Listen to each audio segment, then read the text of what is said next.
अस्सलाम वालेकुम। आज हमारे साथ मौजूद हैं कैसर, जो कि किसी तारुफ के मोहताज नहीं। इन्होंने ड्यूरिंग आर्टिकल्स ही जो है वो अपना सीए कंप्लीट किया था। आज इनसे डिस्कस करते हैं इंडक्शन के प्रोसेस के हवाले से कि क्या स्टूडेंट्स को राह अमल इख्तियार करना चाहिए इन डेज़ के अंदर, किस तरह जो है वो अपने इंडक्शन प्रोसेस को स्मूथ बना सकते हैं। अस्सलाम वालेकुम, कैसे हैं कैसर आप? वालेकुम सलाम। अल्लाह का शुक्र है। आप सुनाए ठीक है। अल्हम्दुलिल्लाह, करम अल्लाह की ज़ात का। अच्छा कैसर, बहुत सारे स्टूडेंट्स के जो हैं वो क्वेश्चंस भी हैं और काफ़ी जो हैं वो उनको प्रॉब्लम्स फेस करनी पड़ती हैं ड्यूरिंग आर्टिकल्स के टेन्योर के हवाले से। इंशाल्लाह कोशिश करेंगे कि आपके स्टेप बाय स्टेप उन तमाम क्वेश्चंस के जो हैं वो हम आंसर दे सकें। तो मैं स्क्रीन आपके साथ शेयर कर लेता हूँ, जो कि स्लाइड्स जो हैं वो हमने एक समराइज फॉर्म के अंदर जो है वो बिल्डअप की हैं। तो वहाँ से जो है वो अपना प्रोसीजर स्टार्ट करते हैं, ताकि स्टूडेंट्स के लिए जो है वो हेल्प हो सके कि आर्टिकल में, इंडक्शन में किस तरह जो है वो अपने आप को परस्यू कर सकते हैं। जी, तो कैसे पहला क्वेश्चन जो हमारे हवाले से रेज होता है कि कहाँ से जी हमें जो है वो सोर्स क्या हो, जहाँ से हम जो है वो एक्टिवली पता कर सकें कि जी इंडक्शन इस फॉर्म के अंदर ओपन है या इस जगह के अंदर ओपन है। देखें जी, हम लोग तो एक्टिवली मतलब चीज़ें चेक कर रहे होते हैं फर्म्स के फेसबुक पेज पे, वेबसाइट पे, उसके अलावा लिंक्डइन पे। उसके अलावा कोई एचआर वाले हमसे खुद ही कांटेक्ट कर लेते हैं। मतलब हम हमसे मुराद सी स्टार वाले भी हैं, बाकी भी डिफरेंट लोग हैं। तो सारे मतलब एक्टिव होते हैं। तो उन्होंने हर किसी ने अपने ग्रुप्स बनाए हुए हैं। तो आप कोई भी ग्रुप ज्वाइन कर लें, तो वहाँ वहाँ पे आपको लेटेस्ट इंफॉर्मेशन मिलती रहेंगी। तो जो भी इंफॉर्मेशन आती है, जहाँ से भी आती है, जिस सोर्स से भी आती है, वो ग्रुप्स में शेयर कर दी जाती है। चाहे वो व्हाट्सएप ग्रुप हो या फेसबुक ग्रुप हो। तो आप इनमें रहें, आप ग्रुप को एक्टिवली देख लिया करें, तो आपको इंफॉर्मेशन सारी लेटेस्ट अपडेट मिलती रहेंगी। तो इसमें हमारे ग्रुप्स के भी लिंक शेयर्ड है, व्हाट्सएप का भी है उसमें। उसमें क्या कहते हैं, यूट्यूब का भी है उसमें, हमारे फेसबुक का भी है। इसी तरह इन ग्रुप्स में फिर बाकी लोगों के जो जितने भी ग्रुप्स लोग चला रहे हैं, तो उनके भी लिंक शेयर होते रहते हैं। आप वो भी ज्वाइन कर सकते हैं, आप इधर भी रह सकते हैं। तो यहाँ से आपको लेटेस्ट इन्फॉर्मेशन मिलती रहेंगी। ये थोड़ा सा ब्रीफ था सी स्टार के बारे में, मोस्टली लोग जानते ही हैं, तो इसको आप स्किप कर दें, बेशक आगे चलें नेक्स्ट स्लाइड पे। कि सबसे पहले ना हमने फर्म की डिटेल बताई है। ये स्लाइड्स मैं पहले ही आपके साथ शेयर कर चुका हूँ, लेकिन इन स्लाइड को पढ़ने के बावजूद भी कुछ लोगों के मुसलसल सवाल आ रहे थे। तो उसको ज़्यादा डिटेल में डिस्कस करने के लिए हम सेशन रिकॉर्ड कर रहे हैं। तो फर्म डिटेल में आपको पता है, कुछ बहुत सारे लोग कहते हैं कि कैटेगरी मैटर नहीं करती, फर्म का नाम मैटर नहीं करता, आपकी क्वालिफिकेशन होनी चाहिए, ये चीज़ होनी चाहिए। लेकिन एट द एंड की जो फर्स्ट जॉब होती है, उसमें आपको, वैसे तो बात नसीब की होती है। अगर आपके नसीब में कोई चीज़ है ना, बीइंग ए मुस्लिम हमारा बिलीव होना चाहिए कि अगर एक चीज़ हमारे नसीब में है तो हमें मिल के रहेगी। लेकिन नॉर्मल हालात में जो चल रहा होता है ना, उसमें आपकी फर्म की कैटेगरी, आपकी क्वालिफिकेशन, आपका एक्सपोजर, ये चीज़ें मैटर कर रही होती हैं। लोग इसको कंसीडर करते हैं, मार्केट इसको कंसीडर करती है, मतलब मार्केट वैल्यू देती है। तो अगर आपका एफटीएस लेटेस्ट है, आप अपॉर्चुनिटी अवेल कर सकते हैं, तो आपको फिर कोशिश करनी चाहिए। आप बिग फोर में, बिग फोर के लिए कोशिश करें। कोशिश करने से क्या मुराद है, उनका जो जॉब एप्लीकेशन फॉर्म आता है, उसको अच्छे से फिल करें, सारी इंफॉर्मेशन ठीक से फिल करें। उसके बाद जो नेक्स्ट स्टेप होगा, टेस्ट होगा, टेस्ट के लिए तैयारी करें। इंटरव्यू होगा, उसके लिए अपने आप को तैयार करें। अब टेस्ट इंटरव्यू की इंफॉर्मेशन भी हमने ग्रुप्स में शेयर की हुई है। अगर आपको वो फाइल्स नहीं मिली, तो आप इस वीडियो के नीचे कमेंट्स कर सकते हैं, तो आपको वो फाइल शेयर कर दी जाएंगी। तो वहाँ हमने प्रीवियस सारे फीडबैक डाले हुए हैं। तो प्रीवियस टेस्ट जितने भी हुए हैं फॉर्म्स की हिस्ट्री में, वो आप पढ़ सकते हैं। आगे फ्यूचर में एक्सपेक्टेड क्या होगा, वो आप तैयार कर सकते हैं। अच्छा, फर्म की रैंकिंग क्या होती है, मतलब आई कैप हमारी रेगुलेटरी बॉडी है। आई कैप अपनी तरफ से सिर्फ एक ही रैंकिंग करता है कि क्यूसीआर रेटेड है फर्म, बस। या तो क्यूसीआर है या नॉन क्यूसीआर। क्यूसीआर का क्या मतलब है? क्यूसीआर का मतलब ये है कि जो कंपनीज एक्ट में क्लासिफिकेशन दी हुई है ना, उनके आप ऑडिट कर सकते हैं। फॉर एग्जांपल लिस्टेड के, लार्ज साइज एंटिटीज के, और इकोनॉमिक सिग्निफिकेंट एंटिटीज जो होती हैं, तो उनके आप ऑडिट के लिए फर्म क्यूसीआर होना लाजमी है। उसके अलावा जो स्मॉल एंटिटीज बच जाती हैं, वो फिर नॉन क्यूसीआर रेटेड फर्म भी उनका ऑडिट कर सकती हैं। ठीक है। बाकी जो कैटेगरीज हैं, बिग थ्री हो गई, ये तो जेनरिक है, ये मार्केट ने, इंडस्ट्री ने इंट्रोड्यूस कराई हुई है। बिग थ्री में कौन सी आती है? पीडब्ल्यूसी है, ईवाई है, केपीएमजी है। चौथे नंबर पे डिलाइट है, पाकिस्तान से, क्योंकि डिलाइट ऑफिशियली एग्जिट कर चुकी है। एग्जिट कर चुकी यूसुफ है। आदिल यूसुफ आदिल मेंबर फर्म नहीं है, कॉरेस्पॉन्डेंस फर्म जरूर है, लेकिन स्टिल वो बिग फोर में ही कंसीडर होती है। उसके अलावा जो रैंकिंग होती है इनकी कैटेगरी वाइज, वो स्टेट बैंक ने की हुई है, ऑडिट ओवरसाइट बोर्ड ने की हुई है। ए कैटेगरी है उसमें तकरीबन 15-16 फर्म है, उसके बाद बी कैटेगरी है, फिर सी कैटेगरी है। तो ये बैंक्स के ऑडिट के लिए स्टेट बैंक ने ही क्या कहते हैं कैटेगरी डिफाइन की हुई है। और कुछ उसकी लोग लिस्ट ये भी भी जो है कहते वो हैं कि प्रोवाइड कर देंगे हम इनको। हाँ, उसकी लिस्ट भी आप गूगल पे सर्च करें आपको मिल जाएगी, ग्रुप में सर्च करें आपको वहाँ भी मिल जाएगी, गूगल पे लिखें कि SPP category wise firm list, तो आपको वहाँ से भी मिल जाएगी। तो उसमें ये फर्म्स मेंशन है, इसमें एक नाम मिसिंग है, इलियास सईद एंड को का। उसके अलावा ये कैटेगरी की सारी फर्म मैंने डिटेल में मेंशन कर दी। अच्छा, इनमें इंडक्शन का प्रोसेस कैसे होता है? केपीएमजी, पीडब्ल्यूसी और यूसुफ आदिल, इनका ऑनलाइन फॉर्म होता है। ऑनलाइन फॉर्म आपने फिल करना होता है। उसके बाद सिलेक्शन होती है, टेस्ट के लिए कॉल आती है, टेस्ट के बाद फिर इंटरव्यू की कॉल आती है, फिर फर्स्ट इंटरव्यू, फिर सेकंड इंटरव्यू, उसके बाद ज्वाइनिंग। पीडब्ल्यूसी का जो प्रोसेस होता है वो मैक्सिमम मेरिट बेस्ड होता है। तो अगर आप कोशिश करें तो आप लेटेस्ट एफटीएस होना चाहिए, टेस्ट में अच्छा परफॉर्म करें, इंटरव्यू में अच्छा परफॉर्म करें, तो चाहे आपको दो बंदे भी जानने वाले नहीं है, आप पीडब्ल्यूसी में जाके बैठे होंगे। तो जो लोग कहते हैं ना कि आपका लेटेस्ट एफटीएस है, आपका रेफरेंस नहीं है, तो आपको कहीं अपॉर्चुनिटी नहीं मिल सकती, तो ये आपके लिए बेस्ट अपॉर्चुनिटी है टू अवेल दिस। बाकी रेफरेंस बेस्ड हायरिंग होती है, आपको पता है प्राइवेट बिजनेसेस लोग कर रहे हैं, उनकी भी कुछ मजबूरियां होती हैं। ये मैं अक्सर मिसाल देता हूँ कि ऐसे ही है कि आपने अपने घर में कोई मुलाजिम रखना होता है ना, तो वो भी आप कोशिश करते हैं कोई जानने वाला मिले। जी जी जो बिल्कुल। फर्म बना के बैठे होते हैं उन्होंने भी बिजनेस करना होता है, तो उनकी भी मजबूरी होती है यार, किसी जानने वाले को ना हम खाली ना लुटाएं यार, जिससे हमें फायदा हो सकता है ना, उसकी भी हमें बात सुननी चाहिए। तो ये कुछ मजबूरी की वजह से, ताल्लुक की वजह से, बिजनेस की वजह से रेफरेंस बेस्ड भी हायरिंग हो रही होती है, इससे इनकार नहीं किया जा सकता। अच्छा, बिग थ्री के अलावा बाकी जितनी भी फर्म है ना, वीडियो हो गई, उसके अलावा वीडियो वगैरह, क्रो सैन चौधरी हो गई, उसके अलावा यूएचवाई हो गई, आरएसएम हो गई, बाकी सारे ना मैनुअल प्रोसेस करते हैं। कुछ लोग एडवर्टाइज कर देते हैं अपने लिंक्डइन पेजेस पे कि इंडक्शन स्टार्ट है, आप तब तक हमें ईमेल कर सकते हैं अपनी एप्लीकेशन, तो आप उनको ईमेल कर सकते हैं। उसके बाद वो अपनी शॉर्ट लिस्टिंग करेंगे और वहीं प्रोसेस स्टार्ट हो जाएगा। अब सबसे पहले पीडब्ल्यूसी की अगर बात करें ना, लास्ट टाइम जो इनका एफटीएस क्राइटेरिया था 38 था, तो इस दफा जो एक्सपेक्टेड है वो 40 या उससे ऊपर ही होगा, क्योंकि number of cap student her attempt में बढ़ते जा रहे हैं। और मजे की बात यह है कि जो लेटेस्ट एफटीएस वाले हैं, जो स्टूडेंट जल्दी क्वालिफाई कर रहे हैं, उनकी तादाद भी बढ़ती जा रही है। तो एक्सपेक्टेड यही है एफटीएस 40 से ऊपर। आप अनटिल अनलेस कोई पार्टनर लेवल का रेफरेंस नहीं है, तो मैं यही सजेस्ट करूंगा, अगर आप एफटीएस क्राइटेरिया में फॉल नहीं कर रहे तो आपको अप्लाई नहीं करना चाहिए। क्योंकि एप्लीकेशन के बाद जब शॉर्ट लिस्टिंग होती है, टेस्ट के लिए कॉल आती है, तो उसमें उससे पहले आपसे वो एफटीएस वेरीफाई करते हैं। वो आपके एडमिट कार्ड पे भी मेंशन होता है, वो आपके एफटीएस कार्ड पे भी मेंशन होता है। अगर आप कहें कि मेरे पास एफटीएस कार्ड गुम हो गया, तो वो कहते हैं भाई लास्ट अटेम्प्ट का एडमिट कार्ड प्रोवाइड कर दे, वहाँ भी मेंशन होता है। पीडब्ल्यूसी का जो इंडक्शन प्रोसेस है वो बड़ा शॉर्ट सा होता है। रिजल्ट के फौरी बाद प्रोसेस स्टार्ट होता है और with in month he close हो जाता है। जो बच्चे पीडब्ल्यूसी में होते हैं ना, जाते हैं, उनकी ना सबसे फायदा ये होता है, उनकी ना अटेम्प्ट एक बच जाती है। आपको पता है कि 1 जून से पहले पहले अगर आपकी इंडक्शन हो जाती है, फर्म में ज्वाइनिंग हो जाती है, तो आपकी जो अटेम्प्ट बनेगी 1 साल बाद, नेक्स्ट ईयर जून में जाके बनती। तो पीडब्ल्यूसी वाले हर अटेम्प्ट में अपने जो इंडक्शन करते हैं, वो 31 मई या 1 जून से पहले पहले ज्वाइनिंग कॉल भेज देते हैं। तो जितने लोग पीडब्ल्यूसी ज्वाइन कर रहे होते हैं, उनकी ये फायदा होता है कि उनकी अटेम्प्ट राइट आफ्टर 1 ईयर बन जाती है। बाकी फर्म वाले थोड़ा डिले करते जाते हैं, तो वो क्या कहते हैं, अटेम्प्ट फिर उनकी जून की जगह दिसंबर बनती है नेक्स्ट ईयर जाके। तो इस पे नेक्स्ट पे आ जाए, क्योंकि टेस्ट वगैरह की डिस्कशन मैं ऑलरेडी कर चुका हूँ।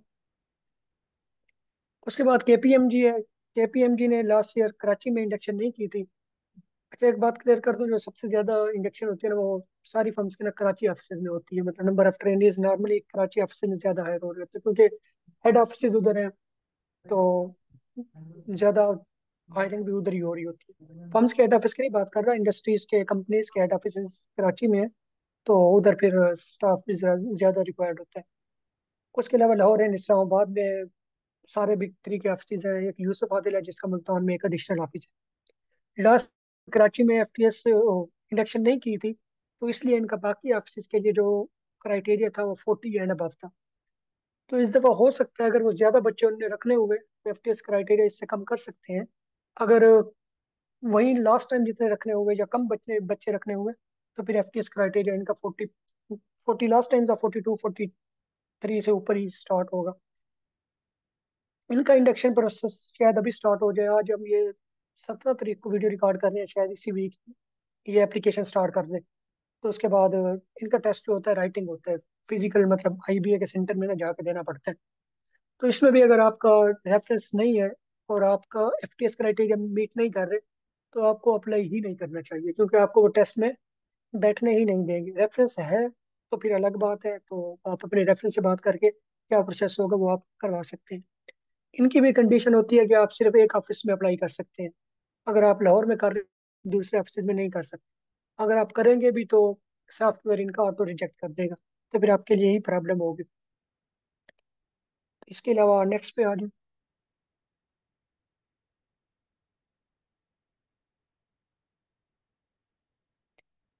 अच्छा, उसके बाद ईवे है। ईवे में एक तो ईवे फर्म है, और उसके अलावा एक ईवे इंडस्ट्री है रैपिड के नाम से। ईवे रैपिड ने मतलब एक्सपेक्टेशन बहुत क्रिएट की हुई थी कि हम काफ़ी ज़्यादा हायरिंग करेंगे। लास्ट टाइम भी था कि काफ़ी ज़्यादा हायरिंग करेंगे, लेकिन उन्होंने ऐसा सच की नहीं। ईवे रैपिड वाले बेसिकली जो ईवे मिडल ईस्ट है ना, ये जीसीसी कंट्रीज हो गई, इनका काम इधर बैठ के एक तरह से बैक ऑफिस से इधर बैठ के डील करते हैं। तो हो सकता है इस दफ़ा वो हायरिंग कर लें।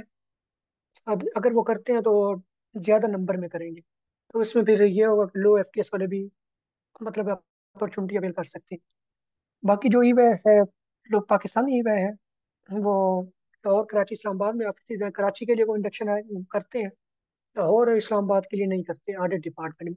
इस्लामाबाद में वो टैक्स के लिए रख रहे होते हैं, थ्रू आउट सेशन ही रख रहे होते हैं, नीड बेसिस पे जब उनको जरूरत पड़ती है वो एडवर्टाइज कर देते हैं। और उसके अलावा लाहौर में वो प्रेफर कर रहे होते हैं कि हमारे पास सीसीए के बच्चे हैं, उसके अलावा लम्स या आईबीए के बच्चे आ जाएं। तो प्रेफर करते हैं कि सीए ट्रेनीज को ना ही रखा जाए। बाकी अगर कोई अपॉर्चुनिटी आएगी तो हम ग्रुप में शेयर कर देंगे। इसके अलावा नेक्स्ट स्लाइड पे आ जाए। नेक्स्ट में यूसुफ आदिल है। यूसुफ आदिल का भी क्राइटेरिया लास्ट टाइम ज़्यादा ही था, 40 था। इस दफ़ा आप उससे ज़्यादा ही एक्सपेक्ट कर सकते हैं। यूसुफ आदिल का मैंने आपको बताया कि एडिशनल ऑफिस है एक मुल्तान में। बाकियों के सिर्फ लाहौर इस्लामाबाद कराची में है, यूसुफ आदिल का मुल्तान में भी है। तो जो लोग साउथ पंजाब से हैं वो मुल्तान में भी अप्लाई कर सकते हैं। ऑल दो अभी ये डिलाइट की मेंबर फर्म नहीं है, लेकिन स्टिल इनके पास क्लाइंट्स वगैरह इन्वायरमेंट वगैरह हर चीज़ अच्छी है। तो बिग फोर में ही कंसिडर होती है पाकिस्तान में। तो अगर आपको बिग थ्री में अपॉर्चुनिटी नहीं मिलती तो फिर आपको आप यूसुफ आदिल कंसिडर कर सकते हैं। इंडक्शन इनकी भी स्टार्ट होती है तकरीबन रिजल्ट के आसपास जाके, कभी रिजल्ट से पहले एक वीक कर देते हैं, कभी रिजल्ट के बाद। नॉर्मली रिजल्ट के बाद ही कर रहे होते हैं। सिर्फ केपीएमजी है जो पहले कर रही होती है। अच्छा, इस अटेम्प्ट में ना आगे आपको पता है पाकिस्तान में जुलाई वाला जो ऑडिट सीजन होता है ना, जिन कंपनीज के ईयर एंड जोन वाली कंपनीज के ज्यादा है, तो नॉर्मली जो फर्म ज्यादा हायरिंग करती है ना वो इस सेशन में करती है। तो हो सकता है इस दफा एफटीएस क्राइटेरिया थोड़ा रिलैक्स कर दें या छोटी फर्म ज्यादा हायर करें, तो इस अटेम्प्ट में ज्यादा इंडक्शन होने के चांसेस होते हैं। मतलब मोस्टली बच्चे कहीं ना कहीं एडजस्ट हो जाते हैं। उसके अलावा नेक्स्ट पे आ जाए। अच्छा, नेक्स्ट में बाकी फिर अगर टॉप 6 की बात करें तो उसमें फिर बीडीओ एंड जीटी आती हैं, बहुत अच्छी फर्म में। जीटी का इन्वायरमेंट थोड़ा ख़राब है, लेकिन आपको रगड़ा सही लगता है, आपको एक तरह से ना बेहतरीन प्रोफेशनल बन के निकलते हैं। फिर क्रो है, बिकर टेली है, इन सारों का ना मैनुअल प्रोसेस ही होता है। जीटी वाले तो मैंने नहीं देखा कभी जीटी ने कोई एडवर्टाइजमेंट की हो इंडक्शन के लिए। तो बच्चे फिजिकल सीवी ड्रॉप कर आते हैं, तो जो उनके पास सीवीज पड़ी होती हैं वही उठा लेते हैं, वहीं से शॉर्टलिस्ट करते हैं और वहीं से फोन इंटरव्यू कॉल्स वगैरह होती है, टेस्ट इंटरव्यू होते हैं। करो का जो लाहौर ऑफिस है वो ऑनलाइन एडवर्टीजमेंट करते हैं और ऑनलाइन उनका फॉर्म होता है। बाकी करो के जितने ऑफिस हैं मुल्तान में भी है, इस्लामाबाद में है, पिंडी में है और उसके अलावा कराची में है, तो वो मैनुअली चल रहे होते हैं। बस मतलब मैनुअल का मतलब ये है कि या तो आप फिजिकली ड्रॉप कर दें या आप वो एडवर्टाइज करते हैं, ईमेल उनको करनी पड़ती है। उसके अलावा बेकर टेली और वीडियो है या इलियास सईद है, बाकी जितनी भी फर्म है एक कैटेगरी की, वो मैनुअल ही इंडक्शन कर रहे होते हैं नीड बेसिस पे। उनका कोई स्ट्रिक्ट नहीं होता कि अभी ओपन करेंगे कब क्लोज करेंगे, उनका कोई ऐसा ऐसा नहीं होता। बस ये है कि जब आपको एडवर्टीजमेंट मिले आप फौरी फौरी अप्लाई कर दो। अच्छा, टॉप फर्म्स के अलावा इंडस्ट्रीज हैं। कुछ इंडस्ट्रीज ना बहुत अच्छी हैं। आपने इंडस्ट्री ज्वाइन करनी है, फर्म ज्वाइन करनी है, ये काफ़ी सारे टीचर इसको डिटेल में डिस्कस कर चुके हैं। आप उन वीडियोस को सुन लें, वही चीज़ें मैंने इधर समराइज कर दी। आप यहाँ से आपने डिसीजन देके अपने हिसाब से करना है। इंफॉर्मेशन आप मुझसे लें, किसी अदर प्रोफेशनल से लें, किसी टीचर से लें, जहाँ से मर्जी, डिसीजन आपने अपने हिसाब से करना है। अगर तो आपने पाकिस्तान में ही रहना है और इंडस्ट्री स्पेसिफिक होना चाहते हैं, फॉर एग्जांपल आप कहते हैं कि भाई मेरे अब्बा जी सारी जिंदगी टेक्सटाइल मिल में काम करते आए हैं, या हमारा अपना टेक्सटाइल का बिजनेस है, मैंने टेक्सटाइल मिल में जाना है, टेक्सटाइल इंडस्ट्री में ही रहना है, तो फिर आप टेक्सटाइल इंडस्ट्रीज ज्वाइन कर लें। वो कुछ मैंने इधर मेंशन कर दी है गुड ने, और कुछ आपको अवेलेबल मिलेंगे, क्या कहते हैं, आई कैप की वेबसाइट पे लिस्ट अवेलेबल है industry wise. Training organization outside practice इनको कहते हैं, तो आप सर्च करेंगे गूगल पे तो आपको मिल जाएगी। अगर आप कहते हैं कि मैंने बैंकर बनना है, मैंने सीए के बाद सीएफए करना है, इन्वेस्टमेंट रिलेटेड फील्ड में रहना है, इक्विटी मार्केट में रहना है, तो बैंकिंग इंडस्ट्री आपके लिए बेस्ट हो सकती है। फिर बजाय ये कि आप किसी फर्म को ज्वाइन करें, आपके पास बैंकिंग का ऑप्शन बेहतरीन हो सकता है। उसके अलावा कुछ रेगुलेटरी बॉडीज वो बहुत अच्छी हैं, जैसे एसएससीपी में जाते हैं आप। उसके अलावा एनसीपीएल है, तो इन ऑडिट ओवरसाइट बोर्ड वाले शायद नहीं कराते। सीडीसी है, तो आप Sindh revenue board recently approved हुआ है, तो ये धड़ाधड़ इंडक्शन करेंगे इस दफा ऑप्सो, तो काफ़ी सारे ट्रेनीज इधर भी इंडक्ट हो सकते हैं। उसके अलावा बाकी बैक ऑफिस भी हैं, बैंकिंग सेक्टर भी है, वो एमएनसीज भी हैं, जैसे यूनिलीवर है, यूनिलीवर में आपको अपॉर्चुनिटी मिल जाती है, तो ये भी बेस्ट है। मतलब ये डिसीजन आपने देखना है कि आपके पास अवेलेबल ऑप्शन क्या है और आपका फ्यूचर गोल्स क्या है। फॉर एग्जाम्पल, एक बंदे को यूनिलीवर के ऑप्शन मिल रही है, उसके पास बिग थ्री के ऑप्शन नहीं है, तो फिर उसके लिए यूनिलीवर बेस्ट है। बजाय ये कि वो किसी क्यूसीआर रेटेड फर्म ज्वाइन करे, उसके लिए यूनिलीवर बेस्ट ऑप्शन रहेगा। हाँ, अगर किसी के पास बिग थ्री का ऑप्शन है फिर यूनिलीवर है, तो फिर मैं कहूँगा कि आप बिग थ्री में जाए। फर्म ज्वाइन करने का ये फायदा होता है कि आपको ना टैग लग जाता है ना, वो लाइफ टाइम आपके काम आता है। फॉर एग्जाम्पल, आप बिग थ्री में है ना, कल को 5 साल बाद, आर्टिकल के बाद, 10 साल बाद आप चाहते हैं कि मैं किसी इंडस्ट्री में जाऊँ ना, तो आप फिर यूनिलीवर ज्वाइन कर सकते हैं, आप फिर बैंक ज्वाइन कर सकते हैं, आप अपनी मर्जी की इंडस्ट्री ज्वाइन कर सकते हैं, आप बाहर मूव कर सकते हैं, आपके पास मतलब बहुत ज्यादा ऑप्शन होते हैं। अगर आप यूनिलीवर में जाते हैं ना, तो यूनिलीवर से फिर तो आपको बिग थ्री में आना एक मुश्किल होगी। रेयर केसेस में, कुछ केसेस में आप जा सकते हैं, आपके पास स्किल्स है या फर्म्स के पास कोई अपॉर्चुनिटी अवेलेबल है, उनको बंदा नहीं मिल रहा, या आपके पास कोई स्ट्रांग रेफरेंस है, तो आप फिर जा सकते हैं। लेकिन वो रेयर केसेस में होता है, मतलब आपके चांसेस कोई 10 से 15% होंगे कि आप इंडस्ट्री से फर्म मूव कर सकते हैं। अच्छी फर्म की बात कर रहा हूँ, छोटी फर्म में आप मूव कर सकते हैं, वो कोई ना कोई सीन बन जाता है। बिग थ्री में या टॉप फर्म्स में आपके लिए मुश्किल हो जाता है। हाँ, अगर आप टॉप फर्म में हैं, तो आप फिर इंडस्ट्री में मूव करना चाहते हैं, तो आप मूव कर जाते हैं, आपके पास 80-90% चांस होते हैं, आप मूव कर सकते हैं।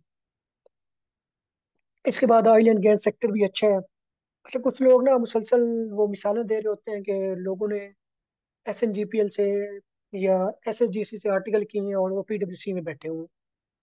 तो भाई, ये ऐसे कितने के लोग हैं कि दो चार मिसालें तो मिल जाएंगी ना। जो एक्स्ट्रा ऑर्डिनरी बंदा होगा, जो गोल्ड मेडलिस्ट होगा, जिसकी फाइनेंशियल रिपोर्टिंग पे ग्रिप होगी, जिसके रेटिंग स्टैंडर्ड पे ग्रिप होगी, ऐसे ग्रिप से मुराद ये है कि वो एक्स्ट्रा ऑर्डिनरी स्किल्स वाले बंदे हैं।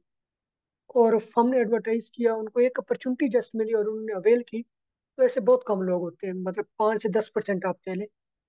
तो नॉर्मल जो होता है वो आपका मूव करना मुश्किल हो जाता है, तो इसलिए ये सोच समझ के डिसीजन लीजिएगा। इंडस्ट्री का हायरिंग प्रोसेस ये होता है कि इंडस्ट्रीज कैफ क्वालिफाइड को ही कंसीडर करती हैं। रिसेंटली अगर आप इंडस्ट्री जाने के लिए इंटरेस्टेड है, तो एक अच्छी अपॉर्चुनिटी है, क्या बोलते हैं उसको, फातिमा ग्रुप में। तो फातिमा ग्रुप को आप कंसीडर कर सकते हैं। जो लास्ट टाइम से क्वालिफाइड स्टूडेंट अभी वेट कर रहे हैं, उनके लिए बेस्ट अपॉर्चुनिटी, अगर वो ज्वाइन करना चाहते हैं इंडस्ट्री, तो फातिमा ग्रुप में अभी इंडक्शन ओपन है, ऑनलाइन फॉर्म फिल करें। उसके बाद आपका टेस्ट इंटरव्यू होगा। अगर आप अच्छा परफॉर्म करते हैं और आपके नसीब में हुआ, तो आप इसको ज्वाइन कर सकेंगे। इंडस्ट्री नॉर्मली एडवर्टाइज करती है आई कैप की वेबसाइट के थ्रू, या अपने उनकी जो वेबसाइट है या उनके लिंक्डइन या फेसबुक पेजेस हैं, उनके थ्रू एडवर्टाइज करते हैं। तो आप वहाँ जाके अप्लाई करेंगे और उसके बाद टेस्ट इंटरव्यू जो भी उनकी फॉर्मेलिटीज होंगी वो पूरी करेंगे और आपकी ज्वाइनिंग हो जाएगी। अच्छा, एनओसी केसेस इंडस्ट्री एक्सेप्ट नहीं करती।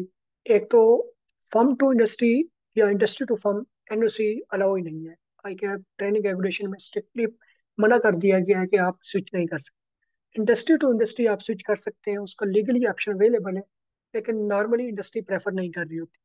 इंडस्ट्रीज में ये है कि आपको रोटेशन हर डिपार्टमेंट में मिल रही होती है। जितने भी लोगों से मेरी डिस्कशन हुई है, चाहे वो बैंकिंग सेक्टर में थे या डिफरेंट में थे, तो उनको ना रोटेट करते रहते हैं। ये एक मतलब वो अच्छी बात है। पहले अकाउंट्स में होते हैं, फिर रिस्क मैनेजमेंट में ले जाते हैं, फिर आपको एक तरह से इंटरनल ऑडिट में ले जाते हैं, फिर इन्वेस्टमेंट वगैरह का कोई डिपार्टमेंट है इस तरह से। तो मतलब हर डिपार्ट जितने भी उनके डिपार्टमेंट होते हैं उसमें रोटेशन होती रहती है। इससे इससे नेक्स्ट स्लाइड पे आ जाए। इंडस्ट्री वर्सेस फर्म ये मैं डिस्कस कर चुका हूँ। ये चीज़ें आप पढ़ भी सकते हैं, डिफरेंट टीचर्स ने, सीनियर्स ने जो इन्फॉर्मेशन मुझे जहाँ से मिली है मैंने उसको इधर समराइज कर लिया है, तो ये आपको पढ़ के समझ आ सकती है। बाकी डिसीजन मैंने आपको बता दिया, आपने अपनी मर्जी से लेना है, जो आपको बेहतर लगता है। आपने आपके पास अवेलेबल ऑप्शन क्या है और आपके फ्यूचर गोल्स क्या हैं, इस बेस पे आपने डिसीजन लेना है इंडस्ट्री वर्सेस फर्म का। नेक्स्ट पे आ जाए। अच्छा, इससे पहले मैं एक चीज़ डिस्कस कर लेता हूँ। जैसे मैंने बताया कि इंडस्ट्री में आपको रोटेशन मिल रही होती है, जो फर्म में होता है ना, जो टॉप फर्म में ना, उसमें आपका रोटेशन नहीं होती। आपको एक्सटर्नल ऑडिट में हायर किया है तो आपके सारे आर्टिकल एक्सटर्नल ऑडिट में होंगे। आपको टैक्स में किया है तो आपके आर्टिकल टैक्स में होंगे। आप एडवाइजरी में है तो एडवाइजरी में होंगे। आप रिस्क मैनेजमेंट या इंटरनल ऑडिट में है तो आप उधर ही होंगे। उसके अलावा आप ईआरपी में है तो आपके आर्टिकल उधर ही गुजरेंगे। हाँ, छोटी फर्म्स में होता है कि आपको ना रोटेट कर देते हैं। अच्छा, रोटेट करने का मतलब ये नहीं है कि आपको एक्स्ट्रा ऑर्डिनरी लर्निंग कर लेते हैं, वो ऐसा नहीं होता। मतलब आप इस बेस पे डिसीजन नहीं लेना कि बिग फोर में या ए कैटेगरी फर्म में मैं 3.5 साल सिर्फ एक्सटर्नल ऑडिट में गुजारूंगा। इसके बरक्स अगर मैं छोटी फर्म में जाता हूँ तो वहाँ 1 साल में टैक्स में लगाऊंगा, 1 साल में कॉर्पोरेट अफेयर्स देखूंगा, 1.5 साल में एक्सटर्नल ऑडिट देखूंगा, तो इससे मेरी लर्निंग अच्छी हो जाएगी और इस अच्छी लर्निंग के बेस पे मुझे अच्छी अपॉर्चुनिटी मिल जाएगी। ऐसा नॉर्मली नहीं हो रहा होता। मेरे ख्याल से जो पहली आपकी शॉर्ट लिस्टिंग होती है ना, देखें, ये मैं नॉर्मल केसेस की बात कर रहा हूँ, एक्सेप्शन की बात नहीं कर रहा, आपके लक की बात नहीं कर रहा। जो नॉर्मल पहली सिलेक्शन होती है ना, वो आपके फर्म के नेम पे होती है। लोगों ने ना अनफॉर्चुनेटली एक परसेप्शन बनाई होती है, जो शॉर्ट लिस्टर होते हैं या जो इंटरव्यूअर होते हैं, यार ये बिग फोर का बंदा है तो ये अच्छा ही होगा। अब आप देखेंगे, लिंक्डइन पे देख लें या किसी भी एडवर्टाइजिंग एजेंसी पे देख लेना, 60% जॉब में ना वो मेंशन करते हैं कि आप बिग थ्री से कैंडिडेट को प्रेफर किया जाएगा। ये तो नहीं करते क्योंकि वो competition commission of Pakistan strict करता है कि आप इस तरह नहीं कर सकते, लेकिन वो स्ट्रिक्ट मतलब इस तरह एडवर्टाइज करते हैं कि बिग थ्री वाले कैंडिडेट को या टॉप फर्म्स वाले कैंडिडेट को या रिप्यूटेबल फर्म वाले या क्यूसीआर वाले भी इवन मेंशन करते हैं, इन कैंडिडेट को प्रेफर किया जाएगा। प्रेफर करने का मतलब है वो सच में ही प्रेफर कर रहे हो, तो उनके पास सीवीज आती है ना। देखें, पहली सिलेक्शन आपकी सीवी की बेस पे होनी है। एक सीवी आपके पास केपीएमजी की है, पीडब्ल्यूसी की है और एक नॉन क्यूसीआर है, एक छोटी सी फर्म की है जिसको 4 बंदों के अलावा कोई जानता नहीं। ठीक है। उन बंदों जिसने शॉर्ट लिस्टिंग करनी है उसको नहीं पता कि इस बंदे के पास कितनी स्किल्स है। पहली शॉर्ट लिस्टिंग की, इसको मैंने इंटरव्यू के लिए बुलाना है, जॉब की बात कर रहा हूँ। उस बंदे को नहीं पता कि आपने किस डिपार्टमेंट में कितना काम किया, आपकी सीवी इतनी इन्फॉर्मेशन नहीं दे रही हो। लिखने को तो आप कुछ भी लिख सकते हैं। उसको ये पता होता है कि यार ये अच्छी फर्म से आया है तो इसके पास अच्छा एक्सपोजर होगा, तो हम इसको प्रेफर करते हैं। और नॉर्मली ऐसे होता भी है। तो आपको अगर अपॉर्चुनिटी मिल रही है तो आप मस्ट अवेल करें। अगर नहीं मिलती तो फिर जो भी है, मजबूरी है, फिर आप ज्वाइन कर लें छोटी फर्म। जो भी आपको ऑप्शन मिल रहा है फिर आप उसको ज्वाइन कर। फिर आपने अपने आप को अंडर एस्टिमेट नहीं कर लेना कि मुझे छोटी फर्म मिली है, बिग फोर वाले तो कहीं पहुंच जाएंगे, मैं उधर का उधर रहूंगा, नहीं। फिर आपने अपनी स्किल्स पे काम करना है, फिर आपने अपने आप को इम्प्रूव करना है, फिर आपने उनके साथ compete करने के लिए ना अपने आप को क्या कहते हैं उस लेवल पे लेके आना है कि आप बिग फोर वालों को compete कर सकें। फॉर एग्जाम्पल, अगर आपकी सीवी शॉर्टलिस्ट हो जाती है, किसी ना किसी तरीके से शॉर्टलिस्ट हो जाती है, तो उसके बाद जो आपने इंटरव्यू में परफॉर्म करना है ना, वो आपने अपने नॉलेज, टेक्निकल नॉलेज, स्किल्स की बेस पे करना है, आपकी कम्युनिकेशन स्किल्स। तो ये चीज़ें आपके लिए स्ट्रांग होनी चाहिए। आपके पास एक्सपोजर हो, नॉलेज हो, टेक्निकल स्किल्स हो, आईएफआरएस का आइडिया हो, आईजास का हो। उसके बाद क्या कहते हैं टेक्नोलॉजी रिलेटेड स्किल, मतलब आपने सैप सैप पे आपका वो ग्रिप हो, क्विक बुक की आओ, जीरो की आओ, ईआरपी, जितने भी सॉफ्टवेयर हैं, ओरेकल है, सारों पे जितने आप मैक्सिमम कर सकते हैं आप सीखें, लर्न करें। ये चीज़ें सारी अवेलेबल है। मतलब क्विक बुक है, क्विक बुक है या जीरोज है, ये फ्री कोर्स कराते हैं। इनकी वेबसाइट पे जाएं, ऑफिशियल वेबसाइट पे जाएं, फ्री कोर्स अवेलेबल है, फ्री कोर्स करें, सीखें। इवन ये ट्रायल बेसिस पे आपको फ्री असेस भी अलाउ करते हैं, आपके पास वो प्रैक्टिकल एक्सपोजर भी आ जाएगा कि आपने चीज़ें कैसे करनी। उसके बाद ये अगर आप उनका टेस्ट पास कर लेते हैं तो ये आपको सर्टिफिकेट भी प्रोवाइड करते हैं फ्री ऑफ कास्ट। सो आपको किसी मंजन सेलर के पास जाने की जरूरत नहीं है, आप उसको 10,000 15,000 दें यही बेसिक कोर्स सीखने के लिए। ये सारे फ्री में अवेलेबल होते हैं। उसके अलावा काफ़ी सारी गवर्नमेंट की वेबसाइट्स हैं, जैसे ई हुनर है, डिजी स्किल है, तो ये फ्री ऑफ कॉस्ट कराते हैं या नॉमिनल फी चार्ज करते हैं। तो आप इन यहाँ इनरोल करा के अपने आप को, क्या कहते हैं, अपनी स्किल्स अपने कर सकते हैं। उसके अलावा इफेक्टिव रिज्यूम बिल्डिंग है, उस स्लाइड पर रहने दो, उस पर भी बात करनी है रिज्यूम बिल्डिंग पे ना। रिज्यूम में ये चीज़ें मेंशन लाजमी होनी चाहिए। अच्छा, ये स्लाइड्स मैंने सबके साथ शेयर की हैं, उसके बाद भी मेरे पास जो रिज्यूम आती है उनमें, क्या कहते हैं, काफ़ी सारी चीज़ें इन्हीं में से मिसिंग होती हैं। जस्ट लाइक किसी ने एफटीएस नहीं लिखा होता। एफटीएस लिखना लाजमी है, चाहे इवन आप ओल्ड भी है ना, आप उसको फिर भी मेंशन करें, क्योंकि एफटीएस नहीं मेंशन होगा फॉर्म वाले फिर आपको कॉल करेंगे, अगर अच्छे बंदे होंगे ना, कि भाई आपका एफटीएस क्या है। एफटीएस ना मेंशन करके आप अपने ओल्ड एफटीएस या न्यू एफटीएस को हाइड नहीं कर सकते। ये नहीं हो सकता कि अगर आपको एफटीएस मेंशन होगा आप कंसीडर नहीं करेंगे क्योंकि ओल्ड है। नहीं, ऐसा कुछ नहीं होता। एफटीएस आपको मेंशन करना चाहिए। बाकी सिटी का नाम जरूर मेंशन करें, अपने गांव का नाम मेंशन ना करें मेहरबानी करके।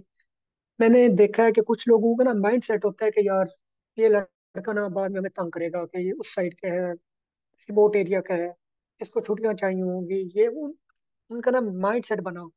आप आपने रहना तो भाई जिस सिटी में आप इंडक्शन हो गए आपने उसी में रहना है ना, तो आप उसी का एड्रेस मेंशन कर दें, लाहौर लिख दें, इस्लामाबाद लिख दें, कराची लिख दें। हाँ, कुछ फर्म ना किसी स्पेसिफिक लोकेशन के लिए हायरिंग कर रही होती है।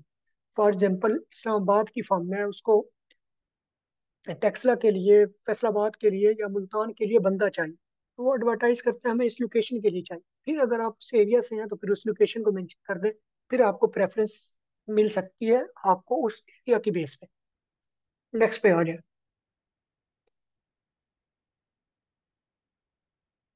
ये सबसे, क्या कहते हैं, इंपॉर्टेंट सवाल होता है कि हम ज्वाइन करने के लिए किन फैक्टर को कंसीडर करना चाहिए। देखें, पहले से माइंड नहीं बना लेना कि कौन सी फर्म ज्वाइन करनी है कौन सी नहीं करनी। मतलब वो कुछ लोगों की आदत होती है वो हर फर्म के बारे में रिव्यू लेते हैं। मेरे साथ ऐसे भी लोग मेरे से कनेक्टेड थे जिन्होंने मेरे से कोई 50+ फर्म्स का रिव्यू लिया होगा, पता नहीं उन्होंने कोई ज्वाइन भी किया कि नहीं। आप रिव्यू तब ही लें जब आप इंटरव्यू दे चुके हों, जब आपको लगे कि मुझे यहाँ से कॉल आ जाएगी। अभी फर्म का इंडक्शन प्रोसेस स्टार्ट नहीं हुआ होता, पहले से ही कहते हैं कि इसके बारे में हमें रिव्यू दे दो। रिव्यू आपको तब लेने चाहिए जब आपके पास अपॉर्चुनिटी हो, अब या आप ज्वाइन करने जा रहे हो, आपने उधर पता नहीं अप्लाई करना है या नहीं करना, आपने उधर जाना है नहीं जाना, पहले से ही क्या कहते हैं रिव्यू लेने बैठ जाते हैं। तो ये कुछ सूटेबल नहीं है। डिसीजन आपने किस पे लेना है, सबसे पहले तो टॉप फर्म्स को निकाल देना। बाकी फर्म्स की बात कर रहा हूँ जितने भी क्यूसीआर रेटेड है, मतलब टॉप अगर 20 फर्म में निकाल देता हूँ, जो बाकी 80 90 क्यूसीआर रेटेड फर्म बनती हैं, तो उनको किस बेस पे आपने देखना है कि इसको ज्वाइन करना चाहिए कि नहीं। सबसे पहले तो देखें उसकी इंटरनेशनल एफिलिएशन क्या है, ये मैटर करती है। ये मैटर खास तौर पे उन जगह पे करती है अगर आप किसी बैक ऑफिस में काम करने जा रहे हैं या बाहर किसी फर्म में जॉब के लिए अप्लाई कर रहे हैं, तो फिर आपकी जो इंटरनेशनल एफिलिएशन होती है ना वो मैटर करती है। उसके अलावा आप देख लेंगे उसका वर्क इन्वायरमेंट कैसा है, कल्चर कैसा है, कौन से डिपार्टमेंट में आपको हायरिंग करवा रहे हैं।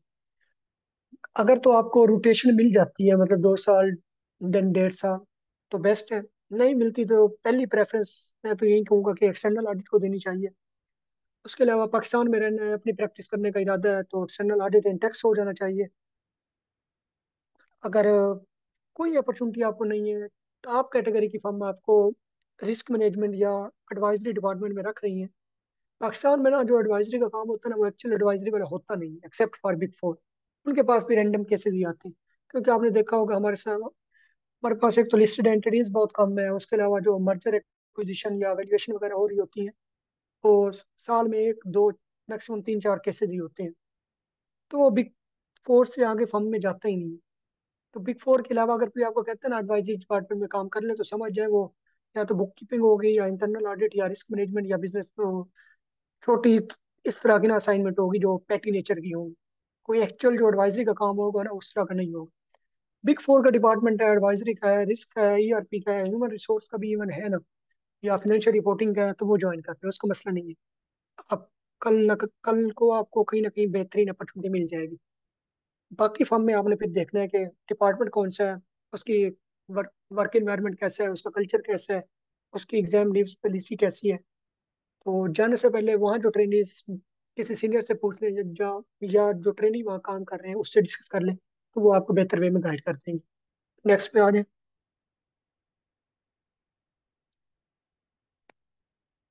अच्छा, फॉरेन आर्टिकल का क्या कहते हैं, जो भी आई कैब का प्रेसिडेंट आता है अपनी क्या कहते हैं नंबर गेम के लिए सोचा छोड़ देते हैं कि फॉरेन आर्टिकल। प्रैक्टिकली मेरा नहीं ख्याल कि ये पॉसिबल हो। हाँ, एक सूरत में पॉसिबल है। वही बात, आपका रेफरेंस है, उधर से आपको फर्म जानने वाली है, उधर से आप अफोर्ड कर सकते हैं। अच्छा, होता पता क्या है, मैं आपको इधर डिटेल में बता देता हूँ। तो सीए इंटर आर्टिकल कंप्लीट कर चुका होता है, उनको फर्म बाइट्स कॉन्वेंट पे भेजती है। 3.5 साल का जो आर्टिकल कर चुका होता है ना, उनको बाइट्स कॉन्वेंट पे भेजती है, स्पेशली मिडल ईस्ट में। कतर में भेजते हैं। तो दुबई के तो खैर अब वीजे बंद हो गए, ये थोड़ा कम हो गया। केएसए की मार्केट में भेजते हैं, ओमान में भेजते हैं, बहरीन में भेजते हैं। उन बेचारों को आपको पता है कितने पैसे मिल रहे होते हैं? 4,000 से 5,000, मतलब अगर रियाल की बात करें ना तो वो हार्डली 3 सवा 3 लाख बनते हैं। साथ में अकोमोडेशन दे रहे होते हैं, ठीक। सी ये इंटर आर्टिकल कंप्लीट, या जिनका पोस्ट आर्टिकल 1 साल का एक्सपीरियंस होता है, उनको इतने पैसे दे रहे हो। अगर एक वो ट्रेनी हायर करते हैं ना, तो उनको मिनिमम, क्योंकि ट्रेनी को सरवाइव करने के लिए ना इधर केएसए में या दुबई में या कतर में कम से कम 2,000 से 3,000 रियाल चाहिए, या दिरहम, जो भी उनकी रेलवेंट करेंसी है, मतलब पैसे ऑलमोस्ट सेम ही है, सिवाय ओमान और बहरीन के। तो 2 से 3 हजार चाहिए उनको। तो 2 से 3 हजार एक फ्रेश ट्रेनिंग को देने से बेहतर है वो समझते हैं कि हम 4,000 एक आर्टिकल कंप्लीटेड वाले बंदे को ना दे दें। और आर्टिकल कंप्लीटेड वाले बंदे को क्या कहते हैं, जो फर्म आउटसोर्स कर रही होती है ना अपना बंदा, उसको भी बहुत ज्यादा बेनिफिट मिल रहा होता है। और एक फ्रेश सी एंटर वाले को आउटसोर्स करेंगे, फर्म को भी बेनिफिट नहीं मिलेगा। मतलब हायरिंग फर्म को भी, और जो हायरिंग करवा के दे रही है उसको भी, दोनों को बेनिफिट होता है कि आर्टिकल कंप्लीटेड वाले बंदे को भाई जब भेजते हैं। सो फॉरेन आर्टिकल इस तरह से, मतलब एक नॉर्मल केसेस में पॉसिबल नहीं है। हाँ, अगर आपको फर्म में कोई जानने वाला है, या आप अपना खर्चा खुद अफोर्ड कर सकते हैं, तो फिर आप जो बाई फर्म है उनसे कांटेक्ट कर सकते हैं, तो वो आपको अपॉर्चुनिटी प्रोवाइड करते हैं। नेक्स्ट पे आ जाए।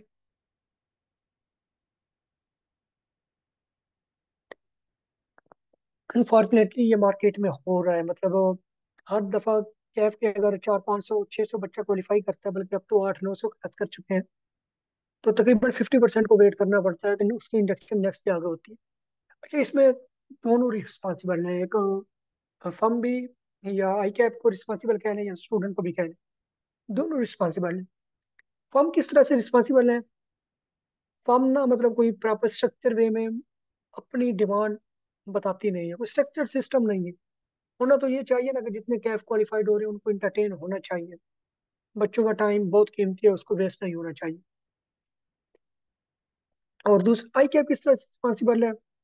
आई कैप बच्चों की ना प्रॉपर मेंटोरिंग नहीं कर पा रहा, कि भाई आप छोटी फर्म भी ज्वाइन करें। और फर्म्स किस तरह से रिस्पॉन्सिबल हैं, छोटी जो फर्म्स हैं, बच्चे छोटी फर्म जाने से क्यों कतराते हैं? मतलब हाँ ना, उनको कोई वो इन्वायरमेंट नहीं मिल रहा होता, कोई वर्क एथिक्स नहीं है, कल्चर नहीं है, काम का इन्वायरमेंट नहीं है, ग्रूमिंग नहीं है, इसलिए नहीं जा रहे।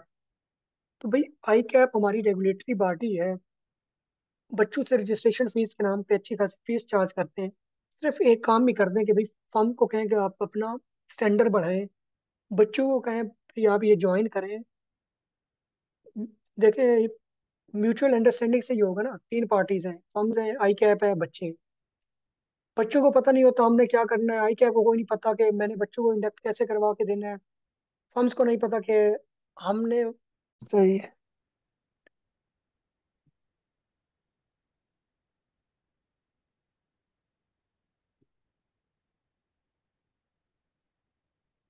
जी क्या सर। चलो, हम बात कर रहे थे ना कि तीन पार्टीज हैं, एक आई कैप है, एक फर्म्स हैं, और एक स्टूडेंट्स हैं। अब स्टूडेंट्स बेचारों को नहीं पता होता कि हमने क्या करना है। आई कैब को नहीं पता कि हमने क्या करना है। उन्होंने अपनी वेबसाइट पे वही पुराने सिस्टम के अकॉर्डिंग अपलोड कर दिया है कि इस फॉर्म में इतनी वैकेंसीज हैं, इस फॉर्म में इतनी वैकेंसीज हैं। 80% उनमें फेक होती हैं। जो भी बच्चे उधर कंटेक्ट करते हैं वो कहते हैं हमारे पास वैकेंसी नहीं है। आई कैब हमें कहता है तो हम उनको कह देते हैं कितनी वैकेंसीज है। फर्म्स में वो स्टैंडर्ड नहीं होता। अच्छा, जो नई ट्रेनिंग रेगुलेशंस आई कैब ने हमारे साथ शेयर की है ना, मेंबर्स के साथ शेयर की हुई है, तो उसमें इतनी अच्छी अच्छी बातें लिखी हुई हैं। अल्लाह करे वो अगर सच में इम्प्लीमेंट हो जाए तो फिर हो सकता है कि छोटी फर्म्स का स्टैंडर्ड भी अपग्रेड हो जाए। चीज़ें जो रेगुलेशंस में लिखी हुई हैं अगर वो वाकई इम्प्लीमेंट हो जाती हैं तो फिर बच्चों को छोटी फर्म्स में आर्टिकल करने में मसला नहीं आएगा इंशाल्लाह। छोटी फर्म का भी फिर वही स्टैंडर्ड होगा जो टॉप फर्म्स का होगा इंशाल्लाह। लेकिन लेट्स सी क्या होता है, होप फॉर बेस्ट। चाहिए ये, इसका सोल्यूशन ये है कि आई कैप फर्म्स को कहे कि वो अपना स्टैंडर्ड अपग्रेड करें, जो चीज़ें रेगुलेशंस में मेंशन्ड है उनको स्ट्रिक्टली फॉलो करवाएं। स्टूडेंट की मेंटोरिंग करें कि भाई आपको अपॉर्चुनिटी नहीं मिल रही, टाइम वेस्ट करने की बजाय किसी छोटी अच्छी जगह ज्वाइन कर ले। इसके अलावा रेगुलर सेशन रखें, हमसे पूछें कि आपकी डिमांड क्या है, उसको प्रॉपर अपग्रेड करें। आपका एक सिस्टम बना हुआ है, वेबसाइट पे वैकेंसीज आ रही होती हैं, आपके पास नंबर ऑफ क्वालिफाइड स्टूडेंट और जिनकी इंडक्शन नहीं हुई वो भी रिकॉर्ड अवेलेबल होता है।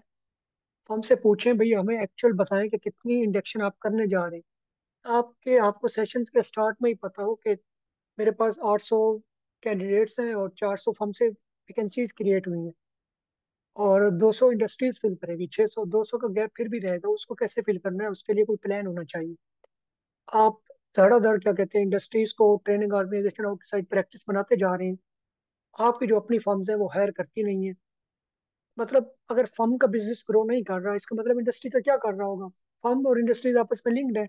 तो जो industries training organization outside practice बन रही है, छोटी छोटी इंडस्ट्रीज को आप ऐड करते जा रहे हैं, तो उन्होंने कितने को बंदे रख लेने हैं, 2 ट्रेनिंग रख लेंगे, 3 रख लेंगे।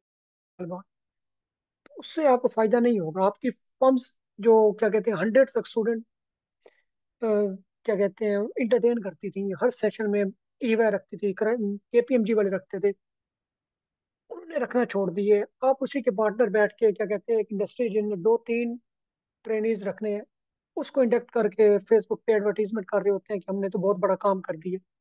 कोशिश करें फर्म्स को इंगेज करें, बजाय ये कि वो बीएस के स्टूडेंट, मैं ये नहीं कहता कि बीएस या एस लेवल को ना रखें, लेकिन आई कैप के साथ वो हम रजिस्टर है ना, उसको तो पहले एंटरटेन कर लेना। उसके स्टूडेंट तो ना धक्के खाए ना, उसको तो पहले एंटरटेन कर लेना, बाकी वो तो बात की तरफ बाद में जाए।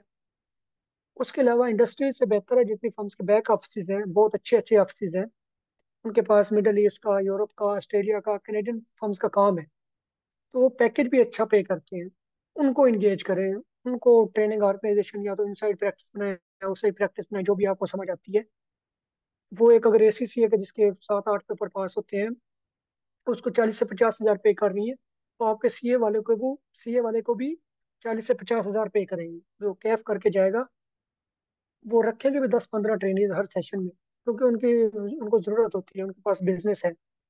कोशिश करें इस तरह की फर्म्स को ज़्यादा इंगेज करें, ताकि कोई भी स्टूडेंट टाइम वेस्ट ना हो। मतलब ये जो टाइम होता है ना, आपने कैफ कर लिया, एक आपका आपके ऊपर फैमिली का प्रेशर होता है, रिश्तेदारों का प्रेशर होता है, बच्चे खुद भी प्रेशर ले रहे होते हैं कि अब क्या बनेगा, इंडक्शन नहीं हो रही, हालांकि हमारा लेटेस्ट लेटेस्ट एफटीएस है, ये मसला है वो मसला है।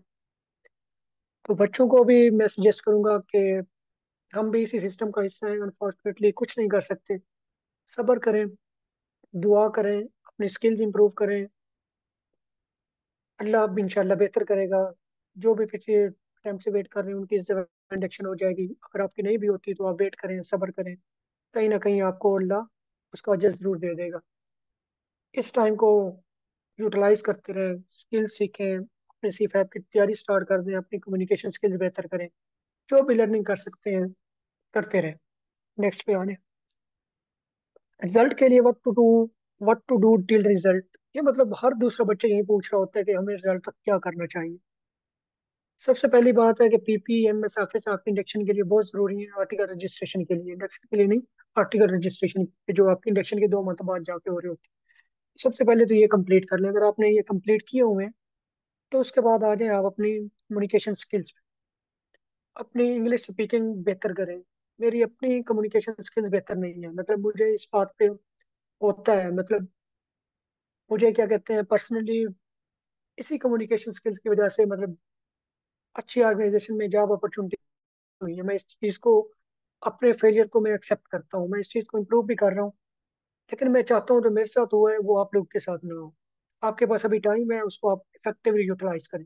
अपनी कम्युनिकेशन स्किल्स बेहतर करें, अपने टेक्निकल स्किल्स बेहतर करें। आपको IFRS पे ग्रिप हो, जब आप C5 और C5 1 और 6 पढ़ लेंगे तो आपको ऑडिट और रिपोर्टिंग सेंटर पे ग्रिप होनी चाहिए। आपके पास ERP रिलेटेड सॉफ्टवेयर पे सॉफ्टवेयर आपको यूज करना आते हैं। डिफरेंट सॉफ्टवेयर मैंने पहले भी मेंशन किए हैं, दोबारा भी इस सामने स्क्रीन पे आपके पास मेंशन है। उसके अलावा आप फाइनेंशियल मॉडलिंग सीख लें, एडवांस एक्सेल सीख लें। जितना सीख सकते हैं ना इनमें से, मतलब 2-3 स्किल्स सारी सीख सकते हैं तो वेल एंड गुड है, नहीं तो 2-3 स्किल लाजमी सीख लें। मैं स्ट्रिक्टली मना करता हूँ, कोई आपको पेड कोर्स किसी से लेने की जरूरत नहीं है। ये सारी चीज़ें विद सर्टिफिकेट डिफरेंट वेबसाइट पे अवेलेबल है। जैसे मैंने मेंशन किया है, कोई वो कोर्सेरोज वाले फ्री ऑफ कॉस्ट ट्रेनिंग भी कराते हैं। ट्रायल बेसिस पे आपको सॉफ्टवेयर की एसेस भी देते हैं ताकि आप उस पर प्रैक्टिस कर सकें, और आपको सर्टिफिकेट भी प्रोवाइड करते हैं। उसके अलावा सैप का कंप्रिहेंसिव कोर्स eoner.com पे पड़ा हुआ है, 3,000 सिर्फ फीस लेते हैं, वो वहाँ से कर सकते हैं। आपको इस पे 10-15-20 हज़ार लगाने की जरूरत नहीं है। नेक्स्ट पे आ जाए।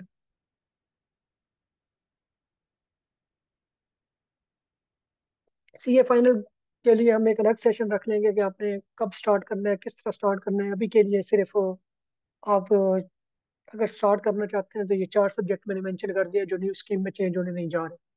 न्यू स्कीम का आज की डेट तक कंफर्म नहीं है कि दिसंबर 2025 नई स्कीम के अकॉर्डिंग होगा या ओल्ड स्कीम के अकॉर्डिंग होगा। अगर तो 31 मई या 1 जून तक गवर्नमेंट की अप्रूवल आ जाती है 6 मंथ पहले, तो हो सकता है दिसंबर 2025 नई स्कीम के अकॉर्डिंग हो जाए, अदरवाइज जून 2026 जो होगी वो नई स्कीम के अकॉर्डिंग होगा।